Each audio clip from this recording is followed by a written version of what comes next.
ಹಾಸನಾಂಬ ದೇವಿಯ ದರ್ಶನವನ್ನ ಪಡೆಯೋದಕ್ಕೆ ಸಾವಿರಾರು ಮಂದಿ ಈಗಾಗಲೇ ಆಗಮಿಸ್ತಾ ಇದ್ದಾರೆ. ಇವತ್ತೇ ಕೊನೆಯಾಗಿರುವಂತಹ ಹಿನ್ನೆಲೆಯಲ್ಲಿ ಸಾಕಷ್ಟು ಸಂಖ್ಯೆಯಲ್ಲಿ ಭಕ್ತರು ಆಗಮಿಸ್ತಾ ಇದ್ದಾರೆ.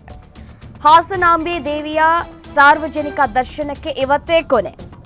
ನಾಳೆ ಮಧ್ಯಾಹ್ನ 12 ಗಂಟೆಗೆ ಗರ್ಭಗುಡಿಯ ಬಾಗಿಲನ್ನ ಕ್ಲೋಸ್ ಮಾಡಲಾಗುತ್ತೆ.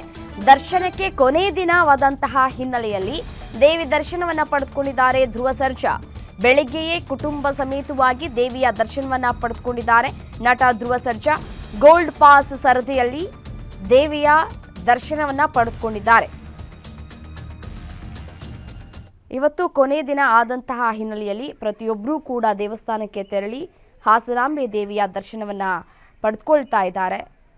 ಸಾವಿರಾರು ಸಂಖ್ಯೆಯಲ್ಲಿ ಜನ ಆಗಮಿಸ್ತಾ ಇದ್ದಾರೆ. ಕೊನೆ ದಿನ ಈ ಹಿನ್ನೆಲೆಯಲ್ಲಿ ಯಾವ ಪಾಸ್ ಸಿಗುತ್ತೋ ಆ ಪಾಸ್ನಲ್ಲಿ ಬರಬೇಕು ಅನ್ನುವಂತಹ ನಿಟ್ಟಿನಲ್ಲಿ ಜನಸಾಗರವೇ ಹರಿದು ಬರ್ತಾ ಇದೆ. ಇದರ ಮಧ್ಯದಲ್ಲೇ ಕುಟುಂಬ ಸಮೇತವಾಗಿ ತೆರಳಿ ಧ್ರುವ ಸರ್ಜಾ ಅವರು ಬೆಳಗ್ಗೆನೆ ಹಾಸನಾಂಬ ದೇವಿಯ ದರ್ಶನವನ್ನು ಪಡೆದುಕೊಂಡಿದ್ದಾರೆ. ದೃಶ್ಯಾವಳಿಗಳಲ್ಲಿ ಗಮನಿಸ್ತಾ ಇದ್ದೀರಿ. ಇವತ್ತು ಕೊನೆ ದಿನ. ನಾಳೆ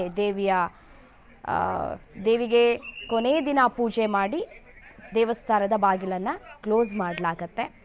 ಇನ್ನು ಮುಂದಿನ ವರ್ಷ ದೇವಸ್ಥಾನದ ಬಾಗಿಲನ್ನು ಓಪನ್ ಮಾಡಲಾಗತ್ತೆ.